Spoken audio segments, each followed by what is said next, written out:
Welcome to the Product of the 80's podcast. It's a podcast where I utilize my voice and opportunity connections and the ability to go ahead and connect and meet more people, to have real conversations with real people, to more or less motivate, educate, or just make people aware to what's going on in the world.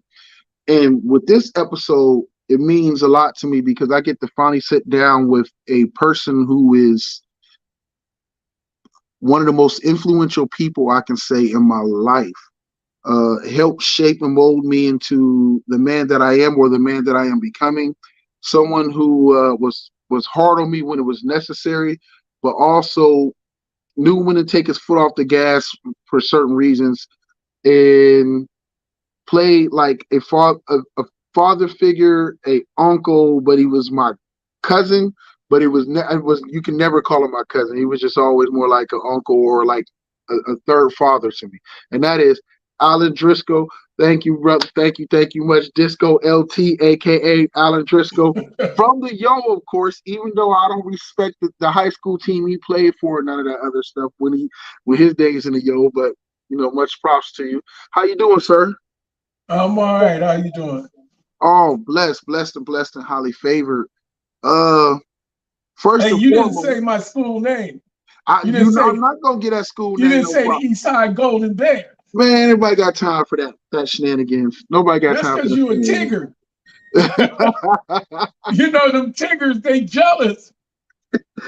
That's only because our school was closed. It's funny how the closed school was the school that had the most money out of all the schools in the Yo. But I mean, I digress. First and foremost, thank you for coming on. And let me say thank you for being the man that you are. You never once came across as trying to be perfect, never came across as trying to be innocent, but you always were really who you were, and you always valued family. You were always hard on me and your son, my cousin, uh, Alan Jr., for a reason. And as much as we hated it as kids, like when you used to make us have to do push-ups and sit-ups before we went to bed every night, uh, I learned to value it so much more late, as I matured and grew up in life. So I understood the method to the madness later on, not while I was going through it because I hated it. Oh my gosh! But thank you for being you. It's okay. It was worth it, man. When that story started, I was just coming back to the States and trying to be a father to my own son, and you was right there with him. So y'all were stuck like glue, and y'all paid for it. Right.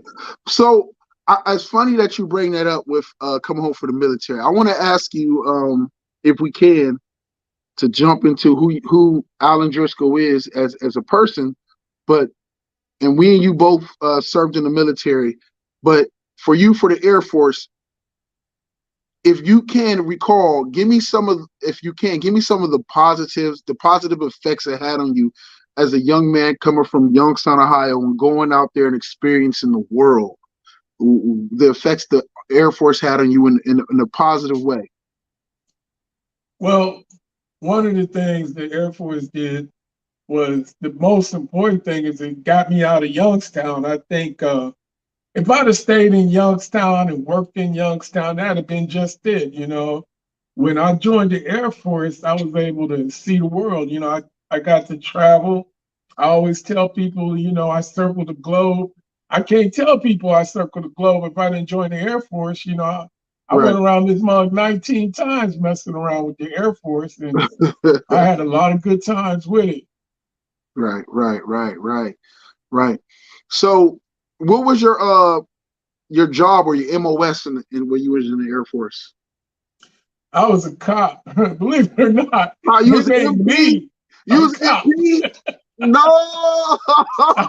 I was the popo. Well, but I was more or less the nuclear side cop. I was on the airfield like a lot, and I had what was called a secret security clearance, and I worked in SAC and I worked in youth safety. They were different divisions of the military, of the Air Force. So youth safety is United States Air Force in Europe, and SAC was Strategic Air Command, and I worked SAC in Dyess Air Force Base, Abilene, Texas, and Grand Forks Air Force Base in Grand Forks, North Dakota. Dope, dope, dope, dope. Um, what is, if you can recall, what is your, give me the moment when you realized that you was definitely not in Ohio no more, or this is the real deal. Like you were out there in the real world when you was in the Air Force. Like when was that moment that you was like, oh shit, like this is it. Like, wow. Well, when you get on that bus and you get off that bus from the arriving in the base in basic training, and I think you should remember what basic training was like. Yeah, I You get remember. off the bus, and when I got off the bus, you know, they're gonna pick on the biggest guy and try to punk him out and call him crazy and make him feel like a piece of crap, you know. But to me, the Air Force, I guess, man, when I realized it was real, it was cool when we was running and jogging and singing them songs and doing all that. That was fun. But I was a kid in a candy store because I ran track and I played football. So running wasn't no problem. Right, right. Playing football, doing all the physical stuff, the push-ups and all that, that wasn't no It was like problem. football conditioning. It was like football conditioning at that point. Yeah, it was like, yeah, it was like, you remember how you used to do double days in the on the football field? Yep. That's what it was, you know. So when that drill sergeant came at me talking crazy to me, talking about he gonna do something to me, I kind of had to laugh because it really did. I didn't take none of it serious. I just had a great time with it. Crazy, crazy, crazy. If you can recall, like, can you give me one of your biggest lessons the Air Force taught, or being in the Air Force it taught you, or it helped, something that you won't forget that it helped showed you or molded you or became a part of you, that, or something the military instilled at you that was positive to this day? Well, yeah, the military gave me a lot of stuff. I got to give it to them. You know, it taught me how to be a leader. You know, I made staff sergeant real quick. You know, I was a sergeant real quick, tech sergeant real quick. So I had to be a leader because I was in the role. I was playing it. I wasn't pretending. It was just Right. because I took the test and passed the test. I wasn't pretending. I was actually a staff sergeant or actually a tech sergeant. I was actually somebody's supervisor. I had to keep books. I had to be accountable for everything that me and my people did. You know, and we had to be where we were supposed to be on time. We couldn't be late. Hurry up and wait.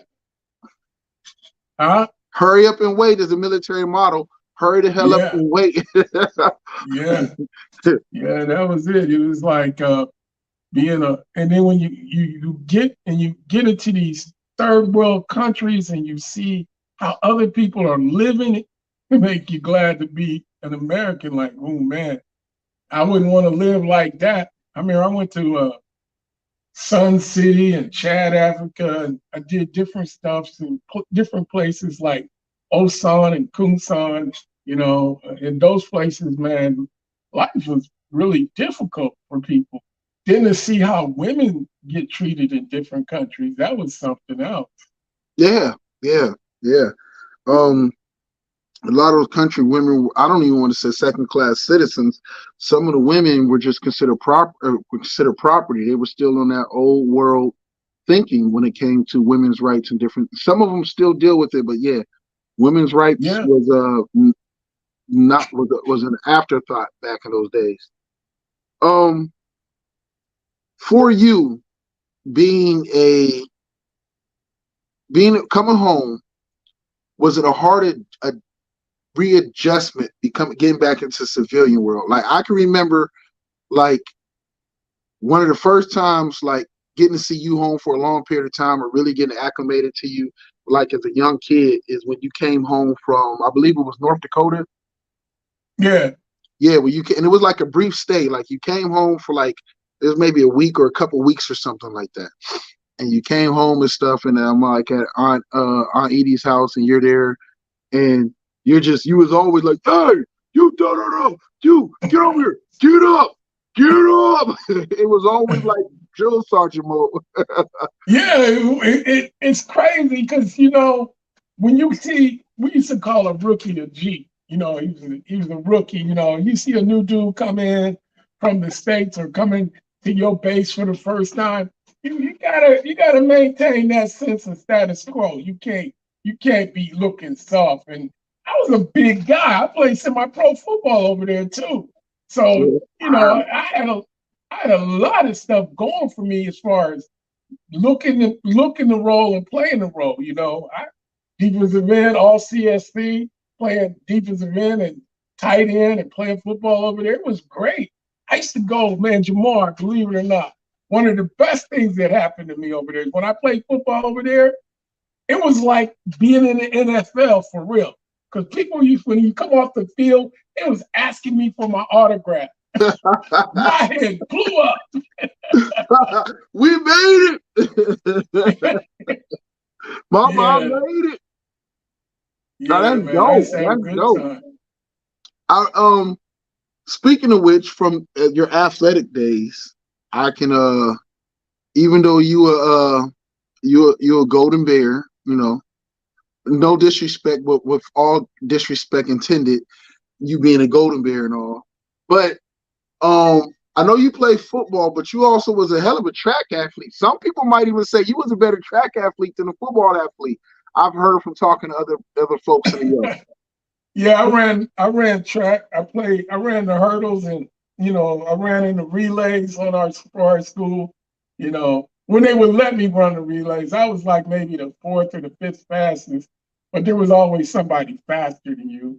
And then running them hurdles, that was all technique. You got to be able to get over them hurdles just right. You could be fast, but getting over them and getting on the ground and getting in between them is the thing. So I used to love the hurdles and used to love to play football, man. Football, you kids, y'all different. When we was coming up, there was a tackle football game almost on every street corner. Right. It was hard to find a place for you guys to go play football, real tackle football in the neighborhood, But back in the 80's, it wasn't hardly nothing. But in the 70's and the 60's, there was all kind of football games going on in the neighborhood, especially on the east side where the thugs are from. Yeah, that's what the east side. That's what the east side was good for. All them thugs over there. But you know what? I'm not gonna lie. Them east side boys played some hard hitting football. I messed with a lot of guys. I don't know if you ever got to see the other podcast I have called oh my goodness, Down in the Valley, and I interviewed and did a special on Coach Randy Newby. And Newby, I know Newby. Yeah, he coached Little League over there on the South Side. Yeah, he's South Side he's South Side and Coach East Side. So I did a big tribute and everything special to him. And I can respect. I will honestly say, even though I'm a North Side, I feel I'm a North Sider till I die. But what I will always respect is the East Side guys took football a lot more serious than sometimes than other side of guys, like especially a lot of them guys in the Kimber Brooks and whatnot, and Upper East Side, Lower East Side, minus them sharing line guys. Them sharing line guys are always gonna be soft for me. Man, don't you know one of the greatest running backs out of Youngstown, Ohio, came from the sharing line? Who? Say his name. A.J. Jones. Man, my stepdad, Oscar Kitchens, swears up and down about A.J. Jones, and just like will give him his props to this day. Like they was. I mean, I guess they was boys. They was cool, and I know. And if you're from Youngstown, if you really do your history, you should know about A.J. Jones. There's like certain amount of talented people that come from the Yo, and if you don't know who A.J. Jones is, but you consider yourself an athlete from the Yo, I can't take you serious if you don't know who A.J. Jones is. Right. That's just like if somebody was talking about the North Side. You don't talk about the North Side unless you're talking about Joe James, Greg Jones. The basketball starts from Rain. Wait a minute, Yeah. not Rain, the Tigger School, that little Oh, Tigger School. there you go. And you got a message in the comments. Can you see it on the screen? I put it on the screen for you. Yeah, I see. That's that. What's that guy's name? That's our little cousin over there. And that's the baby cousin. He That's the want to baby be. cousin. He want to be with the alpha guys, with the primary So people of the you family. try to say he a beta male? He's a baby. He's a baby. We got the primary cousins, and you got the secondary. He just made it. He just made the cut as one of the primaries. So I Okay. got to give Okay. it. All right. So back to that, and let's go a little bit more into that, if you don't mind me asking. For you coming from Youngstown, for you growing up, who are some of the most influential athletes that you can remember, like that stand out to you coming from that Youngstown Oh man, area? that's a good question. I got to give it to in track. I say Alton Johnson, James Bryant. He ran for East. Alton Johnson ran for North. A.J. Jones ran for North. Eric Charity. Uh, golly, and then in football, there was these two brothers that played football for Cheney. One whose name was Larry Bird, and the other one's name was Dwayne Talley. Those were my two boys I grew up with. And then my other dude from the north side that played basketball on that all-star team that you had was Keith Spencer. And that was when he was with Joe James, Greg Jones, and Keith Spencer. Them Okay. mugs, man, they couldn't be stopped in basketball. They were Wow. playground legends, man. They were just playground. And that's another thing about basketball in Youngstown. There was no traveling around Youngstown unless you went from each side of town, going from basketball court to basketball court, playing all the famous people. Oh, there was another guy too for North named Anthony Haynes. Haynes was not only a good ass football and a basketball player, he was a good drug dealer too. Crazy. Yeah. So coming up in the I remember Aunt Edie saying she even taught at one point in time. She used to Yeah, teach. she taught the third grade at a school on the south side. I think it was called Williams Elementary. Williams or Yeah, Williamson? Was it Williamson? yeah, Williamson. Yeah. Yeah. Oh man, that was crazy. She used to bring them kids home. They come home and they be messing with my shit. She even gave some of my dogs away to them. What? Yeah. So tell me, because what we have the honor of sharing is a Wilson lineage. What about the Wilson lineage? Oh, so what we share in common is a Wilson lineage. Yeah. Who for you, family wise, is a family member? If you could say besides your mother, who was a family member that stood out to you like crazy, that like impacted you in a major way, or just somebody that helped shape or mold you, or even taught you how to be a man, or whatever, just sticks out to you? Well, my grandfather, he gave me my first ass whooping. So that made a big mark on me because he wasn't no joke. And I was kind of named after him because his name was Avery. But Okay. also the dude that did it for me the most was your grandfather, my Uncle Paul. Oh, That dude, he was a G. To this day, this guy, what, 85, 88 years old, and he mm-hmm. still roller skates around Man, the different roller don't break skating. that up. Don't break that up. Don't break that up. I don't want that. Why not?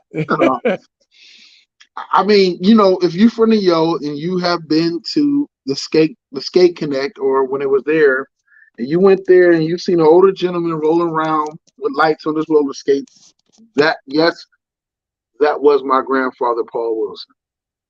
Yes, sir. He did it for me, though. He's a guy, man. He taught me everything about everything I work. When he came to working on cars, Uncle Paul did it. When it came to painting and cleaning houses and cleaning up behind myself or dressing up and going out, how to talk to the ladies. The lessons, hey, I showed you came from your grandfather. He showed them to me first. Hey, listen. I mean, with all props and due respect that man deserves, I know he is a wealth of knowledge and experience. Yeah, Yeah. yeah. And so I've learned, I mean, from a young kid, you hear certain, like your grandfather talk to you. My grandfather, and I'm sure our family has seen this with him. My grandfather, ever since I can remember in life and remember, that's my grandfather. I remember him telling me, like, boy, you better wear a condom, and then when you shave, you make sure you put the alcohol on your face. The alcohol on your face. Wear a condom and put alcohol in your face was like the two biggest lessons my grandfather taught me since I can remember in life. I probably was 6 years old when this man was telling me to wear a condom. Yeah, yeah, he probably was. And he was that dude, boy. He used to tell me that all the time. The biggest thing was his tips on fighting. You know, he had some dirty tricks he used to do. He'd be like, they get ready to come in, and they get ready to come in. You get ready with your biggest punch, and you step on their foot and hit them at the same time. And they had to push you back and knock them down. He said, Yeah, yeah. My grandfather is to this day still a real one. I I love growing up, going over his house, and I would see all the vehicles and the motorcycles and monster cars and everything else he'd have in his backyard. Like, and mm-hmm. so he used to always amaze me, but it was always, and I want to put it in the most proper context, but still with the due respect. It felt like I was in an episode of like a Disney movie. Like it was like like when you watch a Disney movie and it's the crazy uncle or crazy person that's got like all these gadgets and gizmos and everything in their yard, and they're always working Mm-hmm. on some new invention. That's what I always felt like with my grandfather growing up, because Yeah, he always was working on he had something. some. Your grandfather had some of everything. I mean, he had all kind of motorcycles and lawnmowers, and then he invented stuff like one of the things I swear to God, your grandfather invented. One day he took a truck and he capped off the back of the truck, right? He put a big high rise on both sides, and then he took a air conditioner motor that he got from a building, he reversed it and turned the fans toward the inside of the truck. And he put a long dryer hose on the back of it. And he used that for a vacuum to suck up all the leaves whenever he raked grass or raked leaves up in different places. And he had that contraption was on the back of the truck all over Youngstown. And to this day, you can see these professional landscapers out there with a Big truck old just old like thing that. run around. Yeah, Yeah, yeah. with a big boom on it, with the big suction thing on it. That's what Uncle Paul invented 40, 50 years ago. Well, He so was doing some stuff, man. do you remember when he used to have horses?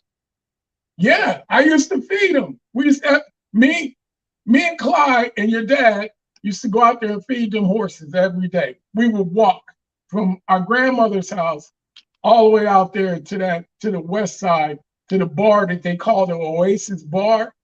We would walk all the way out there, and right there behind the Oasis Bar is where he kept the horses. We used to race them too. We used to race Really? those horses. Oh, that was dope. That's dope. Um, so tell me a little bit about you and I gotta clear my throat to say it right. In East High School, Golden Bears.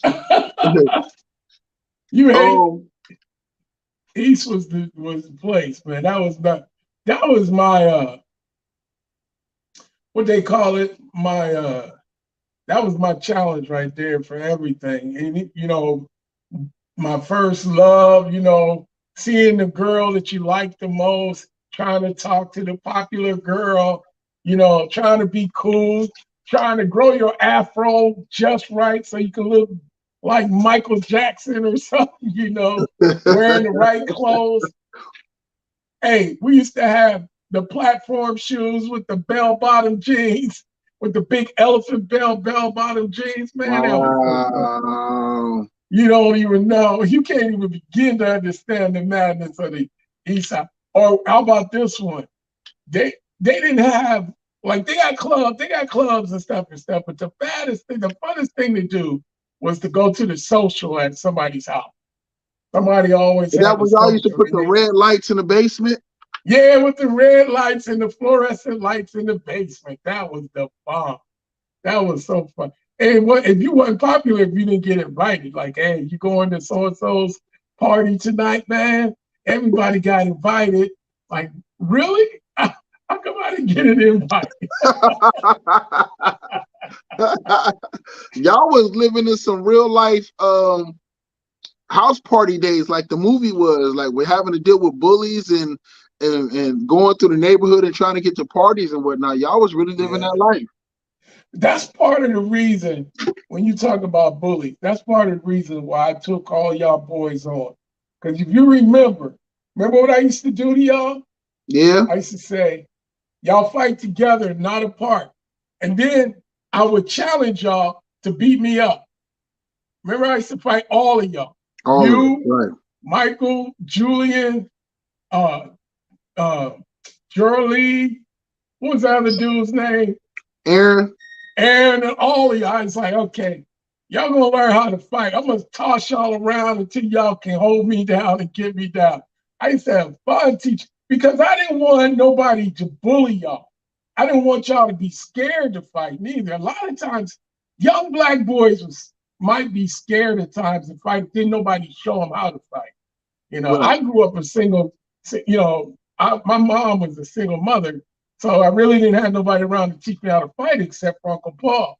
And then by then, maybe it was too late, but yeah, he showed me some stuff.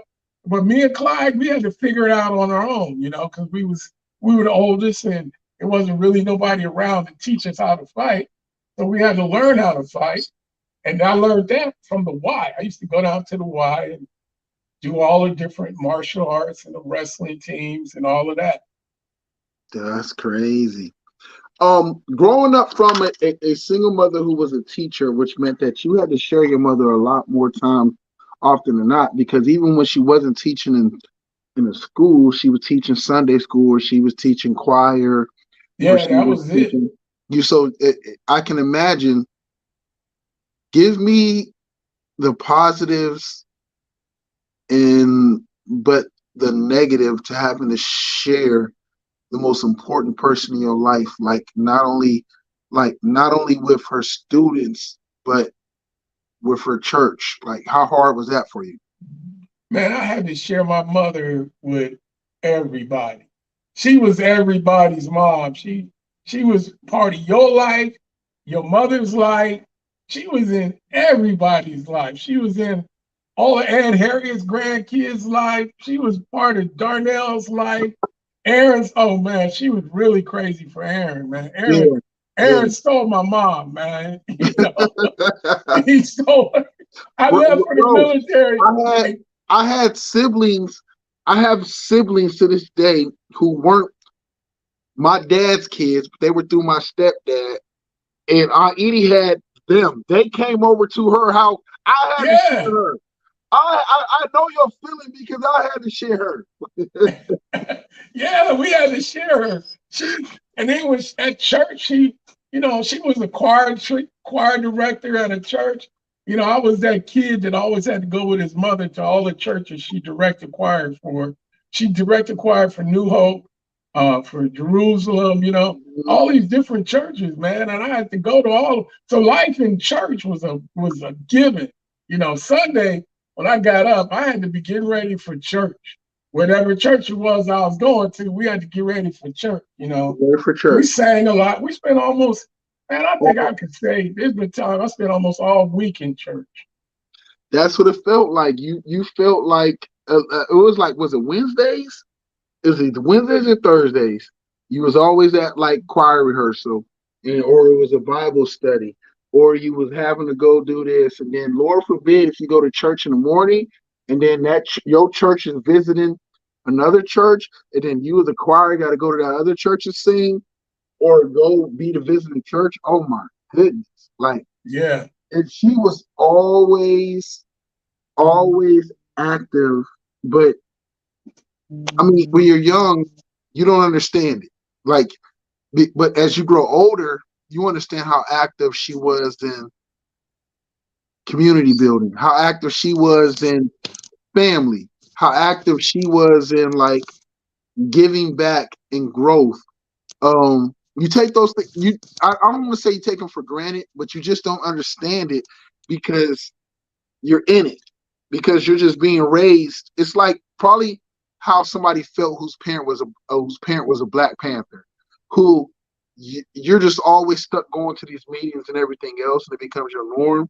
But you don't understand how vital that is to the Right. people around, how influential she was, how the one girl, I can't think of her name, the girl whose mom drove the Maxima, and the reason that Aunt Edie became vital to them in their life, how supportive she was, and everything that she was doing to help that woman out with her two kids, Sergio. Her son's name was Sergio, and I can't remember her daughter's name. Something like Yeah, I that. remember you talking about. They Yeah, were there when I was gone, though. yeah. Right. And then they were still around like when you moved to Columbus, because we came up the one time because the old girl had just got that new, when the Maximas just came out. Remember that? Mm-hmm. She had one of them Nissan Maximas with the sunroofs or whatever the case. But beside the point, um, age has taught me, and I'm sure taught you how pivotal and how vital your mom, my Aunt Edie, was to her community and Yeah. to the youth. Yeah, she was the writer, and she did that naturally. It wasn't like she had to work at it. She Right. did that naturally. And then even with down here, because like I moved down here with my girls back in what was it, the '90s, Right. and she wanted to come. I knew she wasn't going to stay home by herself long. I knew she wanted to be a part of my daughter's life, you know. And my daughters to this day, they're affected by my mom. My mom passed. It hurt us all, but it really, took a toll on my daughters. Oh, And her my girl. daughters Her really girl. loved her, Yeah. and they really cared for her. She Yeah. wasn't just a grandma; she was like a mom too. She would take over. She would she would take over as a dad too, because I spent a lot of time working in that prison or working in wherever I was working at, and she was there. She was on top of everything, you Everything. know. So But that's and my I'll tell you something else she was too. She was the central location for you dudes to hang out and be bad. yeah. Because y'all used Well, to no, go in wasn't there. no being bad at Aunt Edie's house. Nah, wasn't no being Yeah, bad you was. there. You went on there. You don't act like you didn't get on the porno stations at on her TV. We tried, but we couldn't figure it out. We tried, but we couldn't figure it out. But Aunt Edie was always the one that you didn't want to test. You didn't Like, want to let her down. you didn't want to let her down. You didn't want to test her gangster either. Like, Yeah. she was that strong woman who was like Aunt Edie, and Big's mom is the first one who gave me and Aaron our first sips of beer. They had What? 40 ounces. And me and Aaron, they gave me and Aaron, Aunt Edie, and Aunt Geraldine. Yeah, I'm calling her out by name. I'm gonna send her this link to this because she know who she is. And Geraldine Crenshaw, me, Aaron Clay, our first sips of beer came from her and Aunt Edie. Yeah. She used to feed y'all that beer. And then what cracked me up, she was thinking she was slick. Whenever we did something at the house here, you guys were sneaking beer into her like y'all was getting away with something. You wasn't getting away No, with it. we I knew do. what y'all was We doing. do. But we couldn't tell the chief no. She be like, Go get me a beer. I'm like, Edie, I'm gonna get in trouble. Go get me a beer now. I'm like, okay, yes, ma'am. Yeah. Hey, I'd rather deal with the wrath of you over the wrath of her any day. Like I remember she be fussing at you and she would threaten to go get the shotgun on you. Like, Hey, dude, that's some real shit. She couldn't whoop my behind no more. She got to a point, I think I was 10 or 12, when the butt whoopings didn't hurt no more. So what she did was she got that pistol out and she threatened me with that pistol. Now I tried her. I challenged her gangster. I said, nah, you ain't gonna pull that trigger. Man, one day she told me to quit banging on her door. I was knocking on her door because I wanted to get my keys, right? So I'm banging on the door. Ma, I need to get my keys. I left my keys in the room. Let me get my keys. Boy, if you don't get away from my door, I'm like, Ma, come on, I need my keys. If you don't get away from my door, I'm gonna shoot you. I said, Ma, come on. And I banged on it real hard. Man, that door flew open. And I seen it all. It was happening real fast, but it was happening in slow motion. Because my life was flashing before my eyes. And when the door flew open, it went like this, and the gun was pointed right at my face, and my eyes got big. I reared back. And you ever see the cartoon character when he's jumping up in the air, running, and his feet is moving 1,000 miles, but he ain't going nowhere? Man, that was me. I jumped up, I spun in the air, turned around running, and she shot 2 holes in the floor. And I was gone, man. I was gone. It was crazy. Okay. It was crazy. And you know what else happened on that day? This honest God truth. You got me talking now.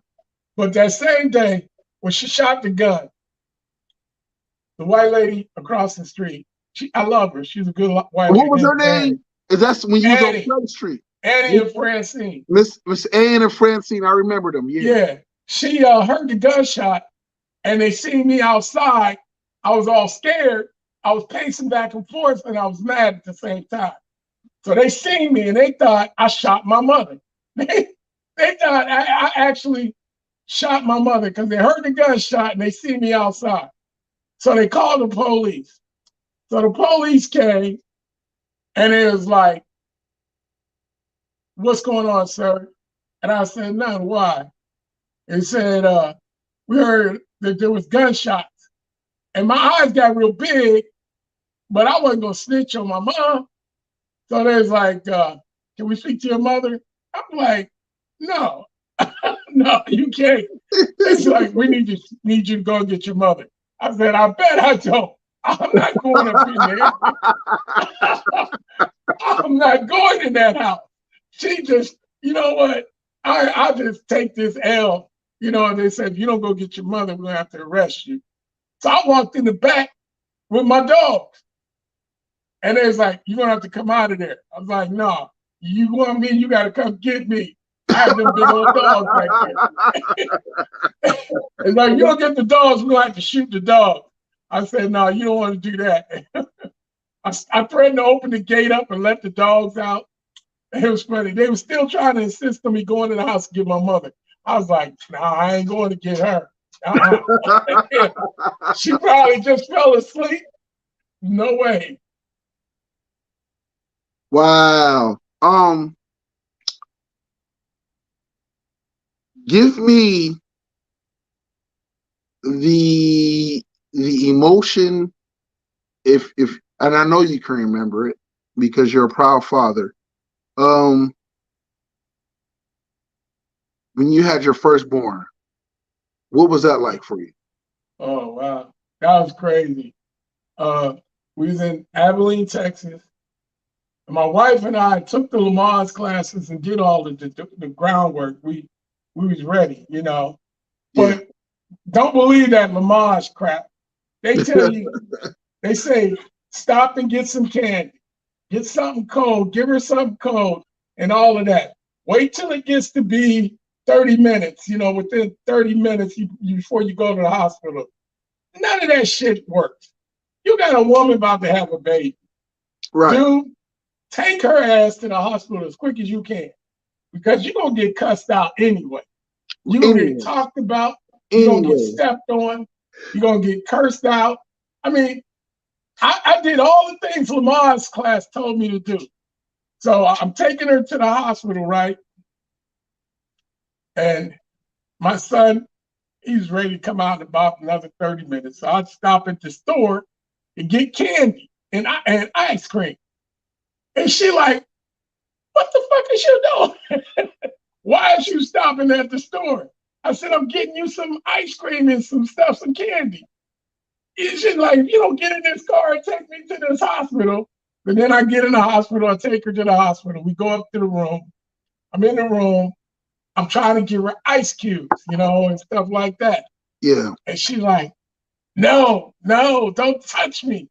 Don't touch me. She started telling me off, calling me all kind of names, saying I did that. It's my fault. She in this hospital.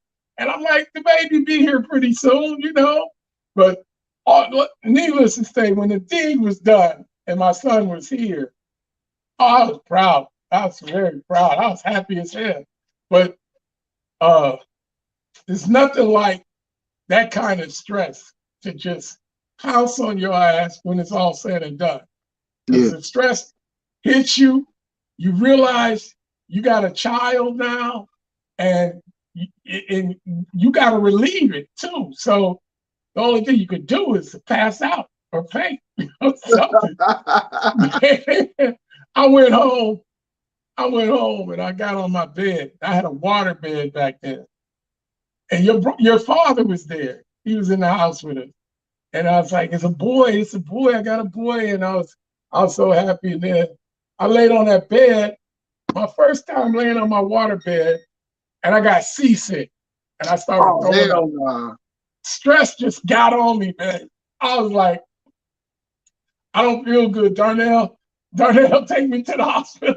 Darnell, your dad had to take me to the hospital. I was in the hospital room right with my wife, right next to her. Wow. It was funny, though. It was so funny. But I was happy, man. When I saw him, I was like, I couldn't be, we had all these crazy names for him, but I couldn't do it, man. I tried to, but I couldn't help it. Give him my name. I wanted him to have the same name as me. He's an extension of me.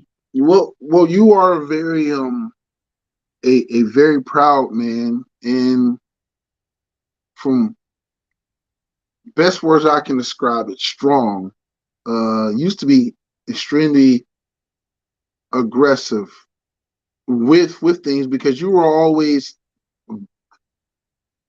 by the hard way. Back in the days, what was it for you? Your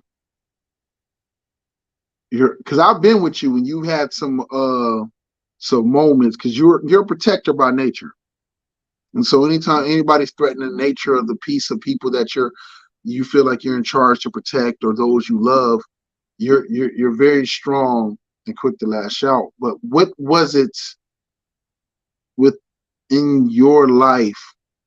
And it sets up my next question, but when was it in your life that was the calming moment for you? A calming moment? Yeah, when was it that, whether it was calming or gathering patience, or what was it that made Alan take it from zero to 100 to 0 to 50 or 45 at a much calmer?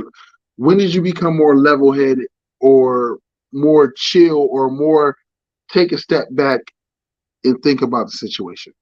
Well, I could go from 0 to 100 real quick, especially if you threaten me or my family or family members, Yeah. But I think what calms me down the most is the thought of my 3 girls when I used to come home from working in a maximum security prison.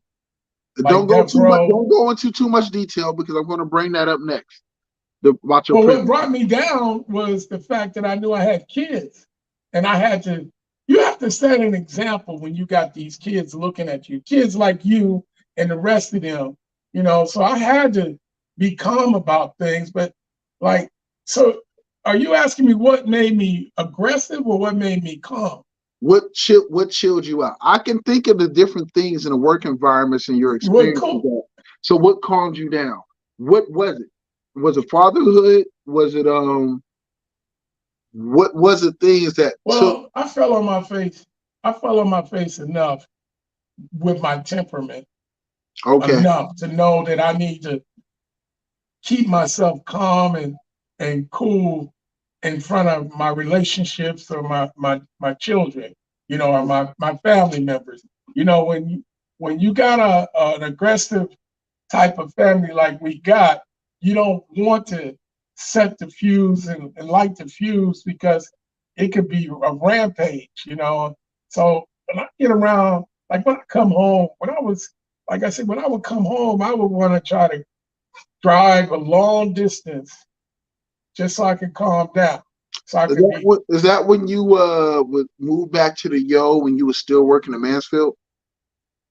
yeah, yeah, Yeah, and yeah, and for those that don't know, not making excuses, but I do understand after having to work in the prison environment, it's it's it's hard, and it is a difficult switch for coming to having to be, especially in the men's prison. It's hey, it's yo, y'all not. It's speaking with authority all the time. So yeah, so I as a child is as a what I like to call consider myself, and sorry if I offended any of our family members, but I consider myself a semi product of you because I was halfway raised by you.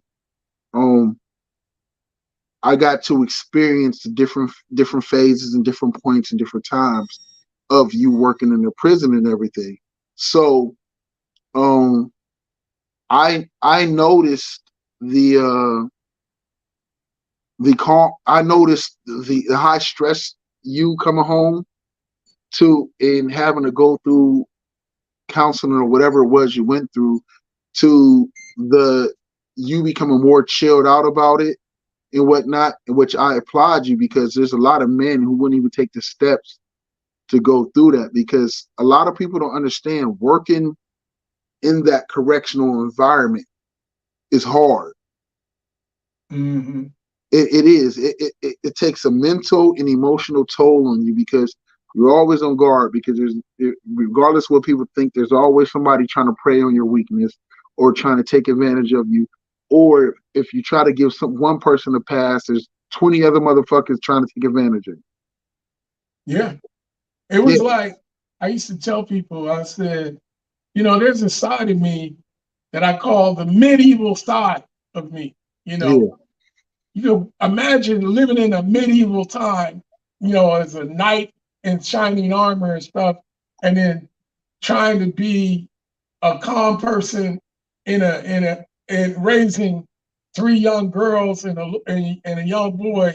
You got to come home with that medieval mentality. That don't work. It don't no, work. it don't work. You got to leave that. Like I used to leave it on the highway because when I would drive home, I had to have that hour drive home to calm down, to come Right, down. right. You know, and a lot of things. I can tell you something else. A lot of prison guards or ex-prison guards, they don't like to talk about what they went through at the prison. You know, I remember watching some female guards catch all kind of sexual harassment and all kind of issues, and then they would have to go home and be a mommy to their kids. Yeah, Imagine you got a aggressive rapist looking at you, stalking at you. He may not even be your race or whatever, and he's calling you out your name, and everything out their mouth was B word this and B word that, and then you'd have to go home to a young man or a young girl, and you'd have to be a mom. You got to be that super mom, that superhero. So yeah, that calmed me down a lot thinking about my kids all the time. um I'm gonna say I'm gonna give you a couple family members names, and if you can for me, And I'm gonna ask you to try your best not to be politically correct, but be emotionally honest, if that makes sense. So Yeah. when I give you these names, I want you to give me the first words that come to your mind about these people, okay? Okay. And Edith Driscoll. The first word. The first words. First words. Wow. Besides mommy, that was one of the things I always used to say is, because you always wanted something from her. So, but my savior, Amen. Um, Mary Alice. oh man, that was one of my girls, man. She was my what I can't say favorite aunts because maybe one of my aunts might be listening, but she was the baker, the cooker, the barbecuer in the family. She could cook some meals, and to be a heavy set woman, she could dance too. She was could she was There was nothing she couldn't do. Yeah, yeah. Um, Angie. Proud, strong, big mama. That's the big mama. Paul Wilson. Jack of all trades. Here's a tough one for you, but a good one for you. Alan Driscoll Jr. My reflection. And if not my reflection, it would be the reflection I would like to see, you know. Okay. Um, Clyde. My ace spoon coon. He's my ride or die. That's who I grew up fighting with. Yeah, yeah. Um,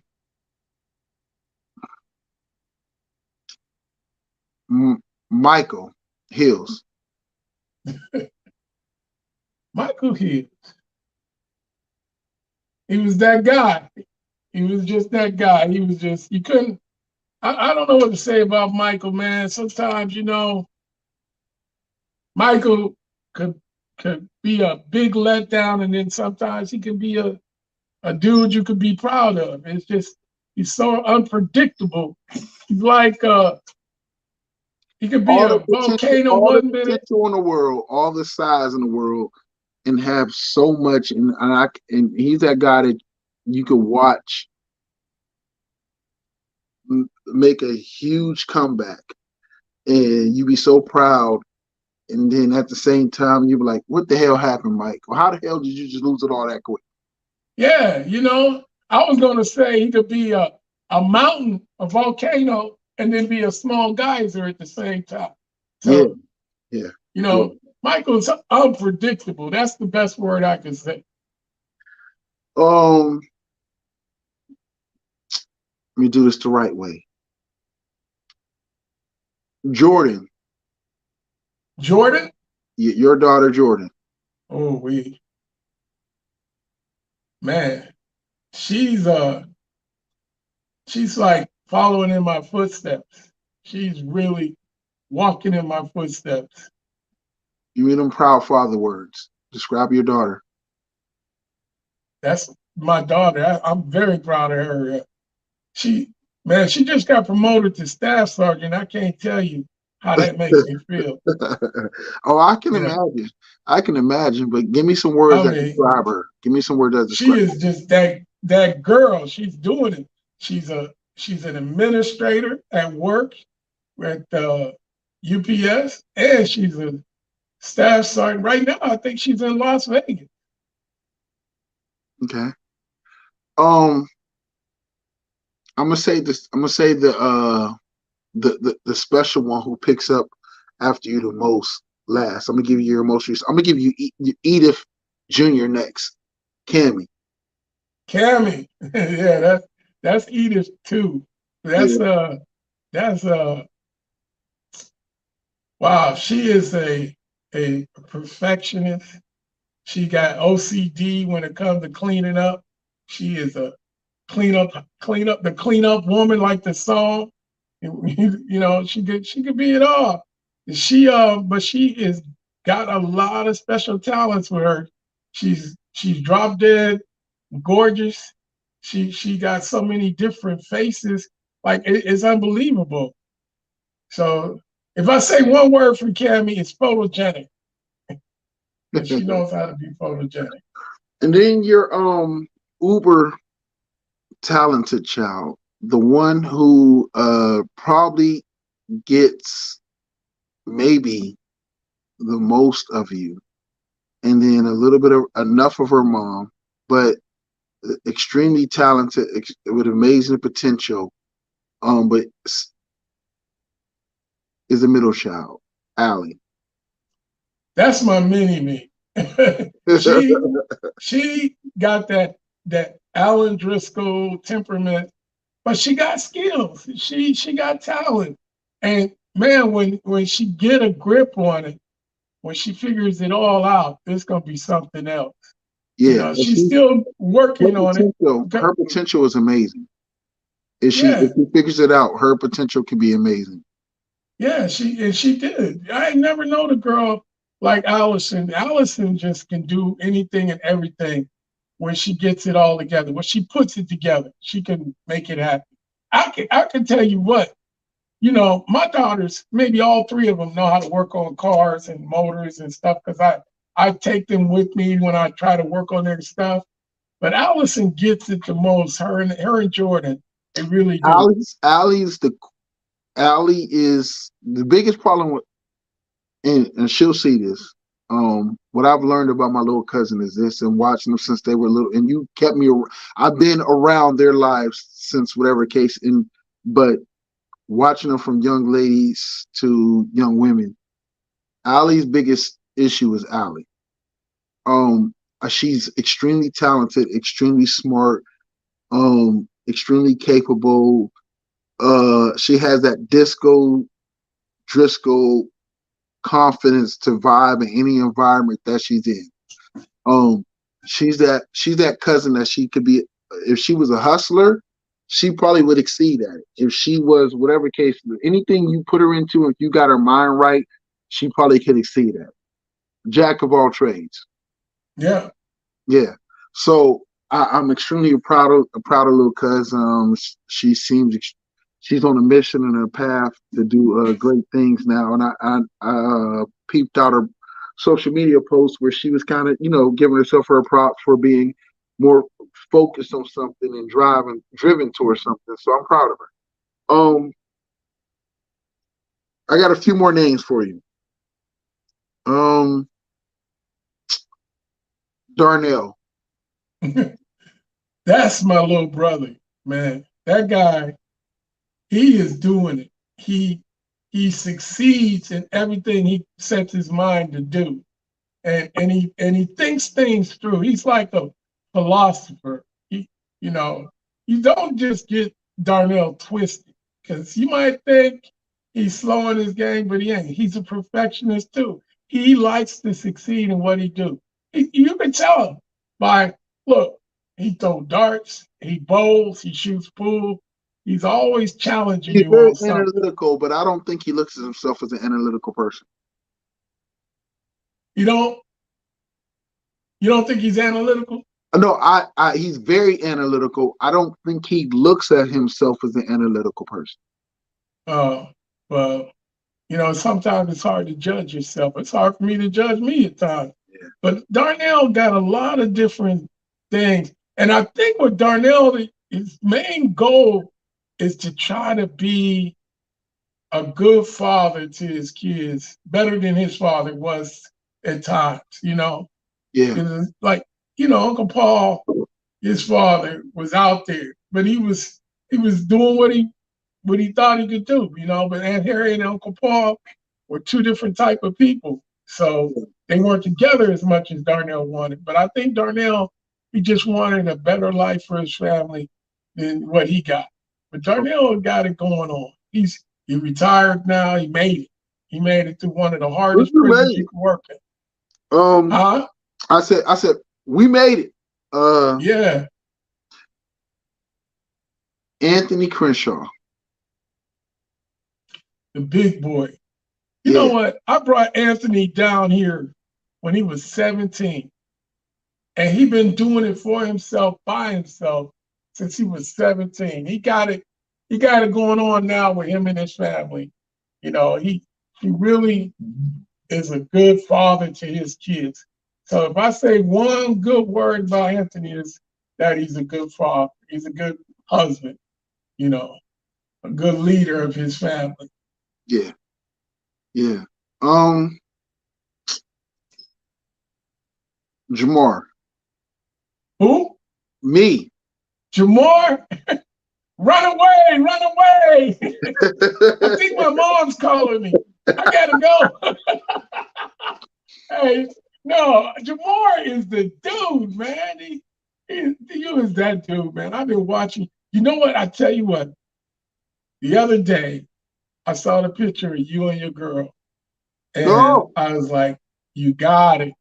And that's when I called you and I said, "When you gonna jump the broom? Because you got it. You got it going on. This is it. It don't get better than this. It's the countdown, you know." But y'all look so good in that picture.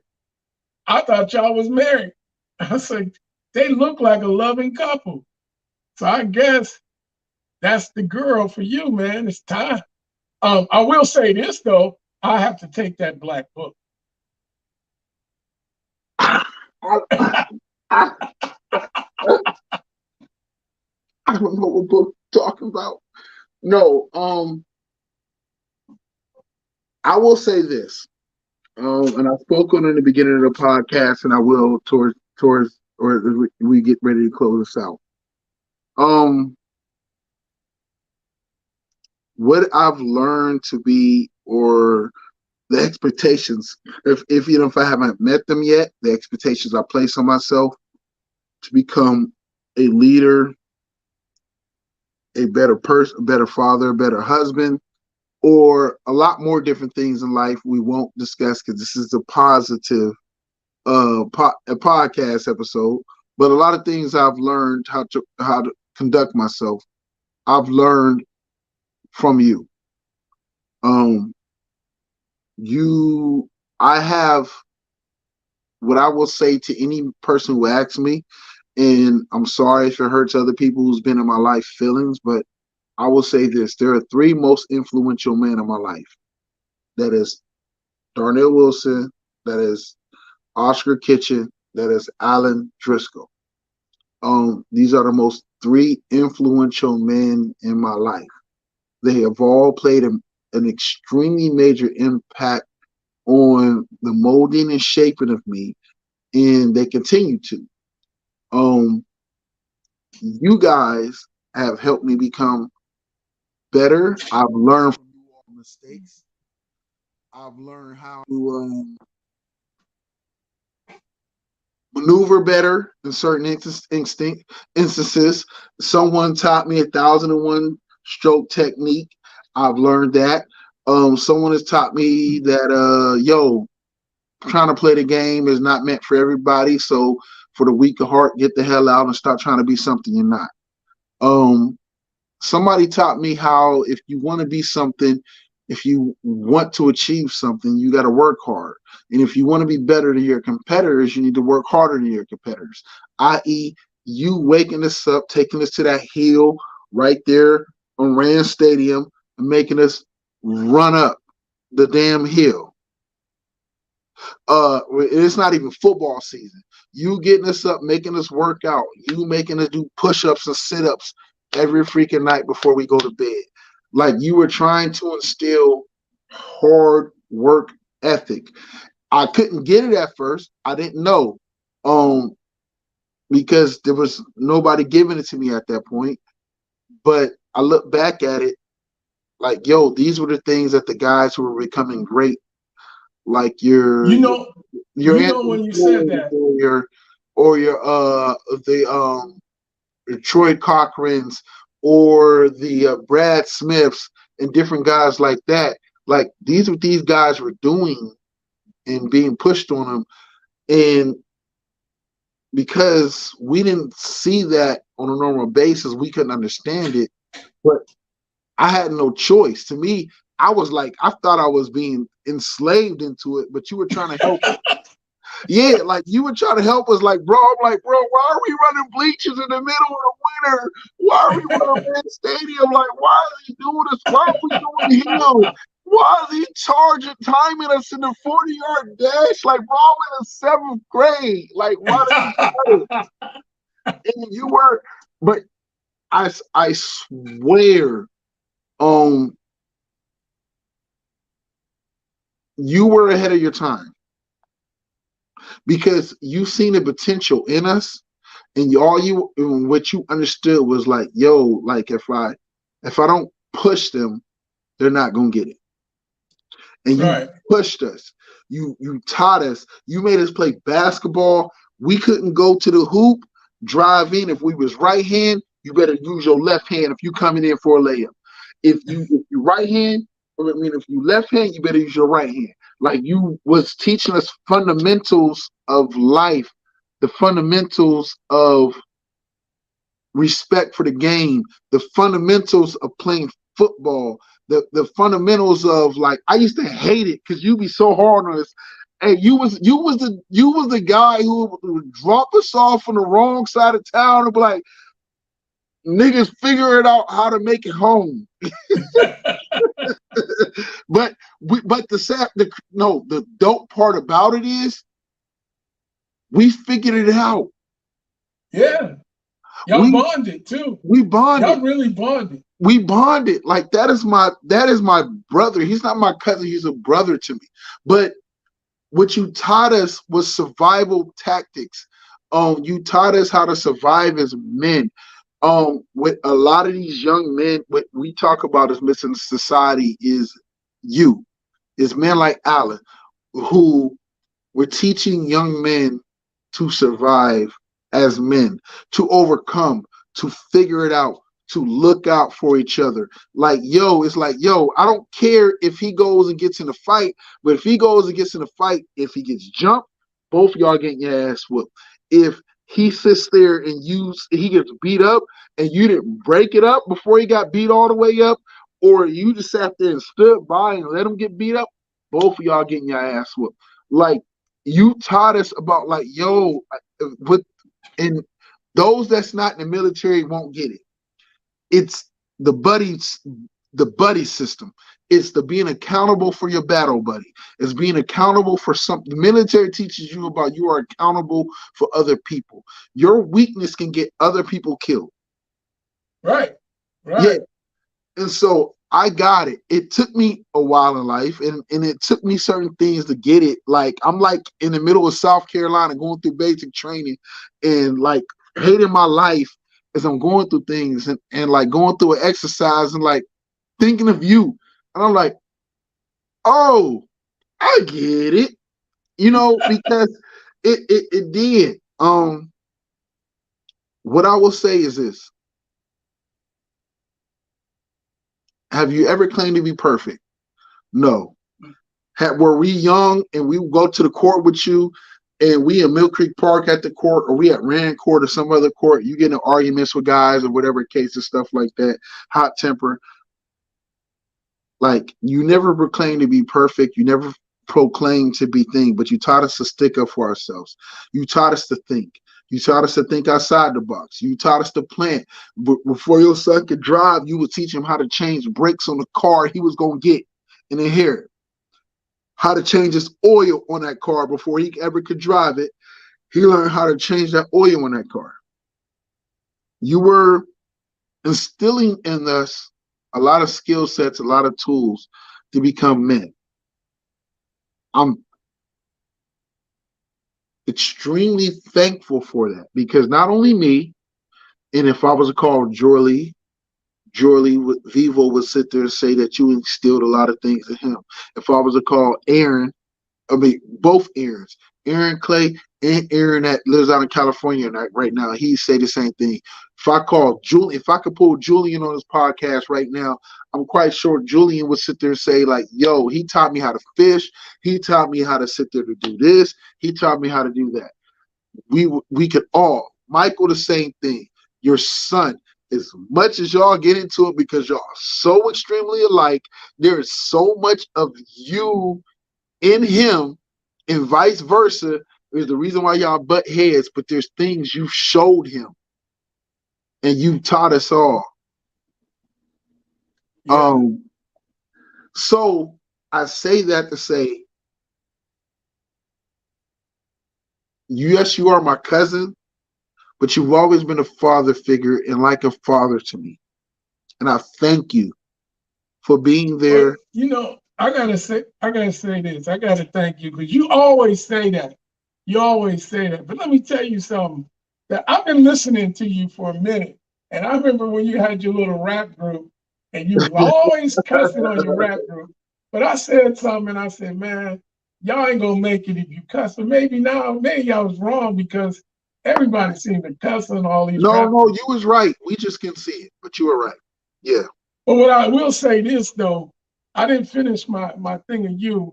My one word for you, or my one thing I would say about you is that if I called you anything, I would call you D Wise Man. You are a very wise guy. I listen to your podcast and I listen to some of the advice you got, and you be hitting the nail on the head, whether it's government, state, elections, just talking about topics of people that I didn't even think you knew. Or when you talk about investing in different things, I listen to you, I say, wow, this guy, he got it going on. So you're gonna be famous. You're pretty soon, and before I'm gone, hopefully, you're gonna be sitting up in that $400,000 house. You're gonna be running a TV show and probably producing it or something somewhere. But you're gonna be doing it. You really are, because you got it going on, man. You really I got it going on. I see it in can't you. do it without I Over. can't be here or understand it without you, without the men, without you, without Biggs, without um Orrin, or without even Clyde, or without my father, or without my stepdad, who, and I only say stepdad because with the stepdad to recognize the difference between the two, the whatever case difference between the men who were the fathers in my life, or the three men who were the fathers in my life. I don't get a chance to understand or look outside the box without you men. Without, so I understand now more ever so than the importance of when people talk about the importance of men in society, the importance of strong men in society, the importance of strong black men in society. But not only following on that, but because the strongest black men who raised me were raised by even stronger black women. Right. So I can look back and appreciate you because I can even appreciate Aunt Edie even more. I can appreciate my grandmother. I can appreciate Aunt Geraldine. I can appreciate so many strong people who help ship, shape, form, or build a family, a community, or just a household. And you become thankful, man. You become thankful in ways. So I can't comprehend or look outside the box without you guys. I can't. Alan, I cannot be the even half of what I am if it wasn't for you. So Well, you turned out to be a very good man. I don't know how long this podcast goes, but I can talk for another hour about you growing up.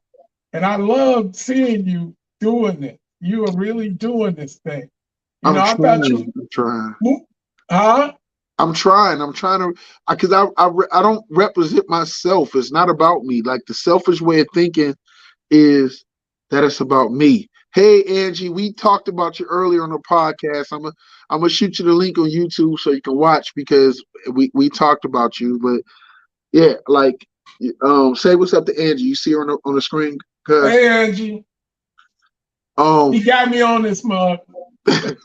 And Morgan, too. it worked Mo too.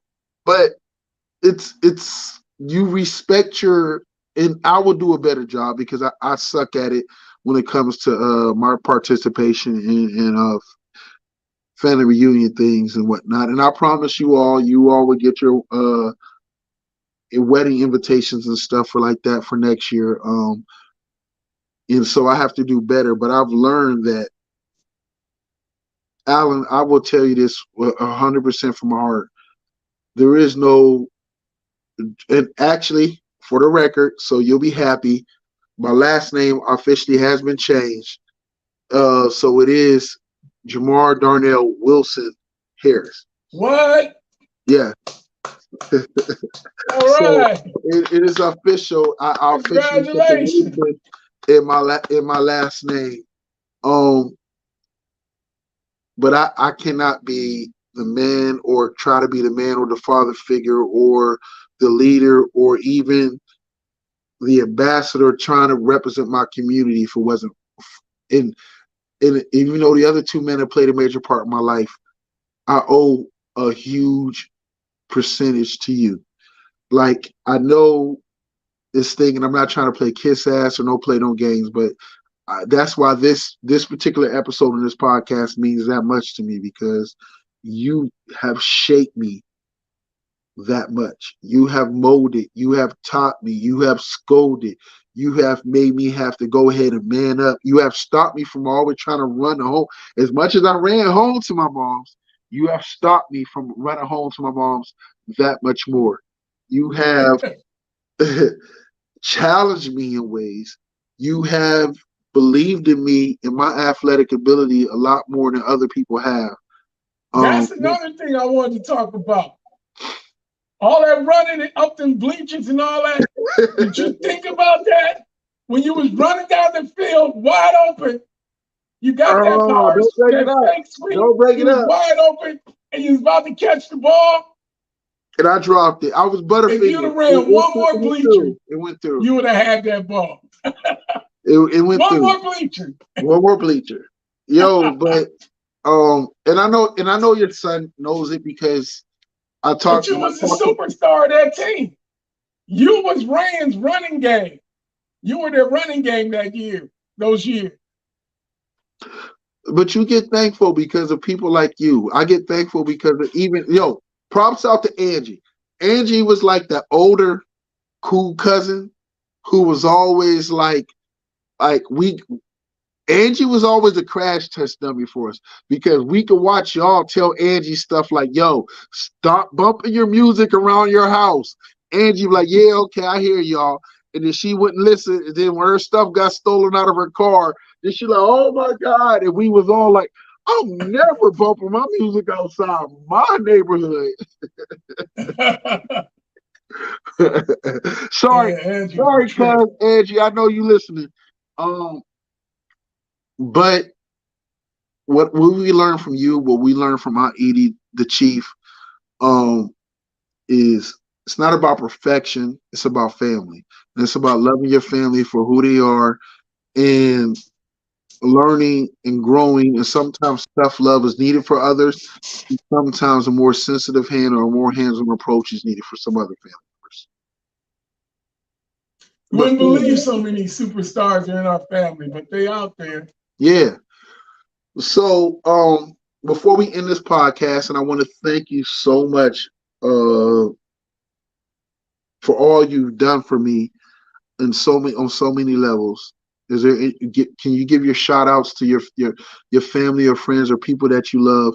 I'm gonna give you a couple minutes to get she said it is. Look, Angie said it is what it was.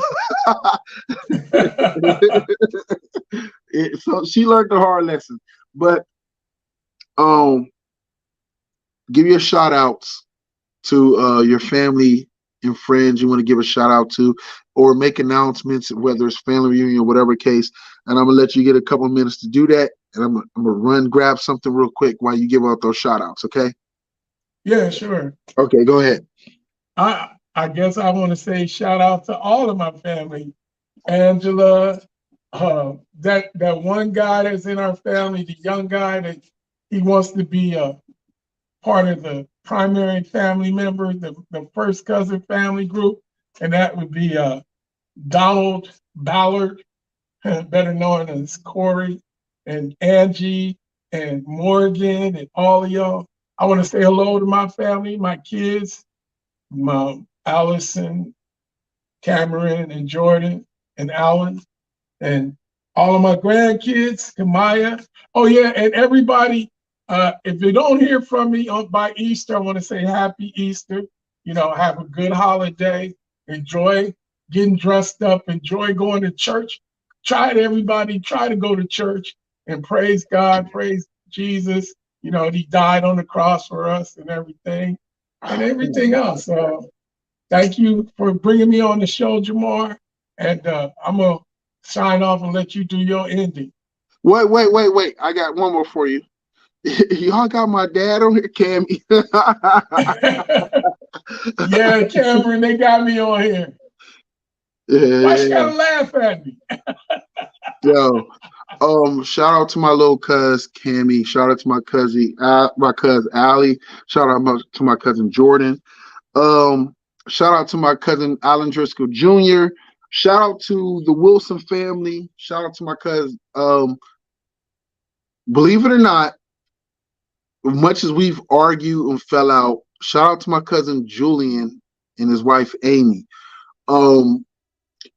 I've learned some things through them and learned to temper some things or check myself on things, and also being able to become a better person, a better communicator because of them.